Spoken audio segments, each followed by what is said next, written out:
I've been working up an appetite doing this, so let's see how they are.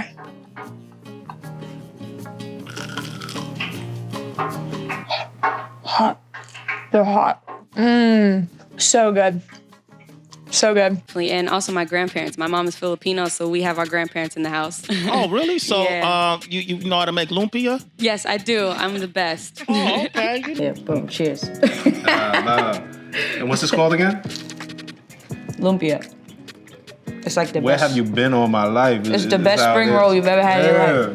Does your mom make this in the crib? All the time. Have you ever had Filipino food or do you know anything about it? I never have. This is my first time. Me neither. Ang mga international celebrities ay naglilitis ay nagluluto ng Filipino food.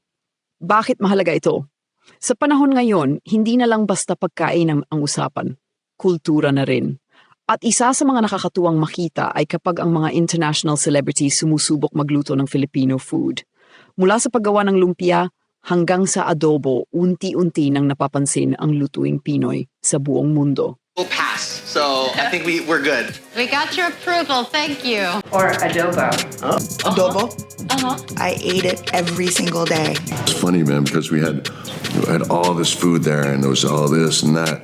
And I brought this big thing of adobo, and they wiped it out, man. They went right through it. Noong mga nakaraang taon, medyo underrated ang Filipino cuisine kumpara sa ibang Asian cuisines, tulad ng Japanese, Korean o Thai.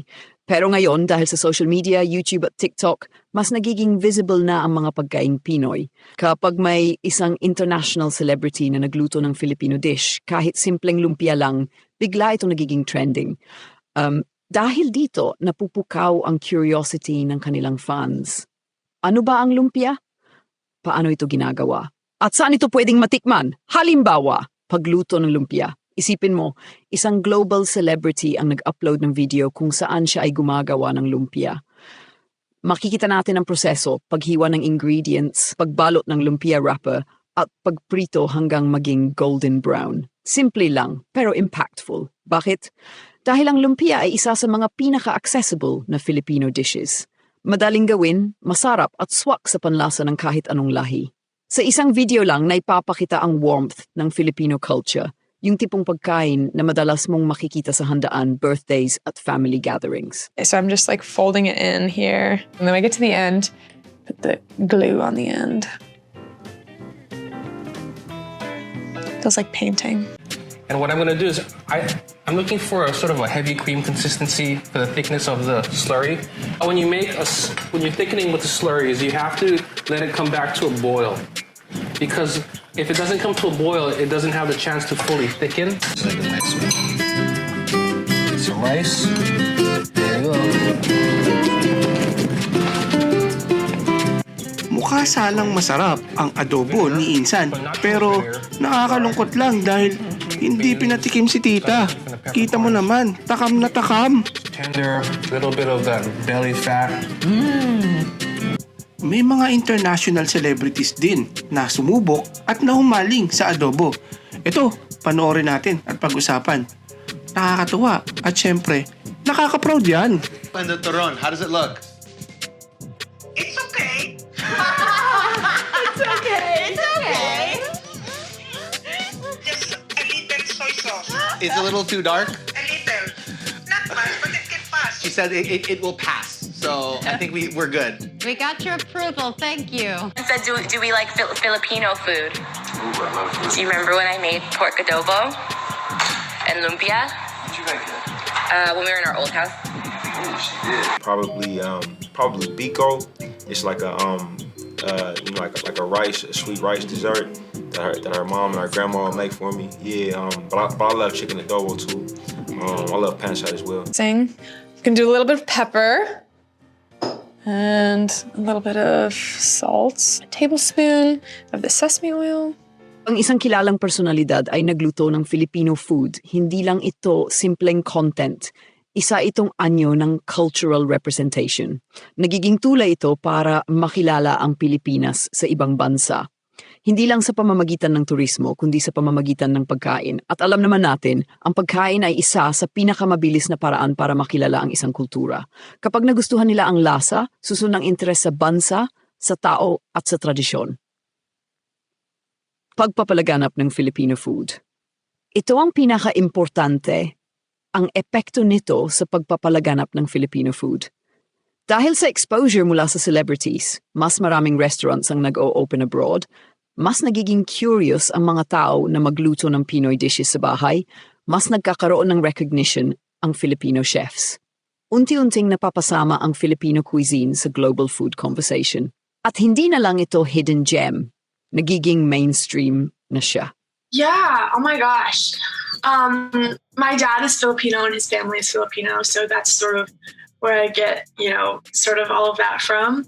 I'm actually not sure where my family is from. I know that I have a couple of, my dad has, cousins there and stuff that Lumpia is a very tasty Filipino treat. If you're lucky to try some, you'll find that it's super crispy. Lumpia doesn't just crunch, it announces itself.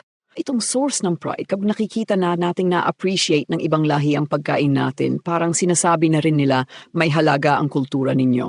At sa mga kabataang Pilipino, lalo na yung lumaki sa ibang bansa, nagiging paraan ito para mas makonect sila sa kanilang roots.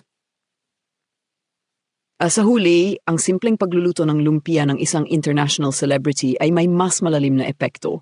Ito ay tungkol sa koneksyon, kultura at pagkilala. Kaya sa bawat share, like at view, unti-unti nating naipapakilala ang lutuing Pinoy sa buong mundo.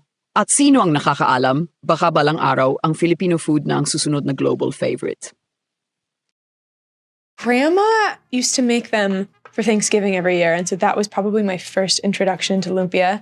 I'm making the roll ones, and she would always make the triangle ones, but the triangle ones are just purely saved for Thanksgiving. Pero napakasarap. Hindi rin ito nakakatakot tikman kahit sa mga banyagang hindi adventurous sa pagkain. Kaya sa unang subo pa lang, tiyak na maakit sila. Lumpia at ang global appeal. Sa katunayan, marami na ring banyaga ang nahuhumaling sa lumpia. Maraming Filipino restaurants abroad ang ginagawang pambungad ang lumpia sa kanilang menu.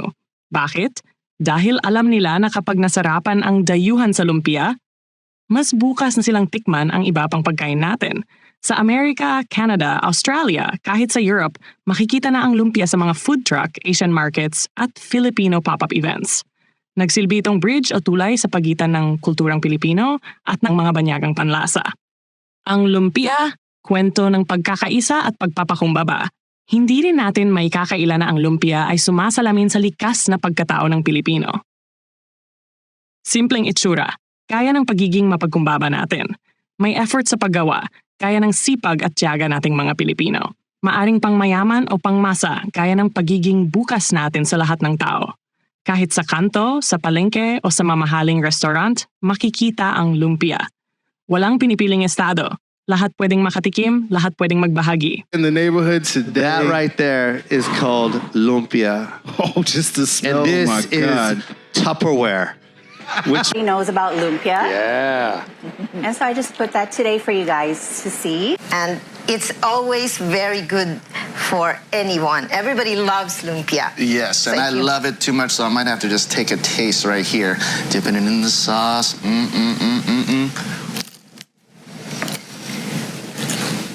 It's still still crunchy. Oh, I love it. You know me, and you know I'm exceptional at almost nothing. With the exception of eating lumpia. They may need to fire that truck up and get it out of here, else they might not have any for tonight. Yeah. Kaya next time na kumain ka ng lumpia, damhin mo rin ang kwento sa likod ng sarap.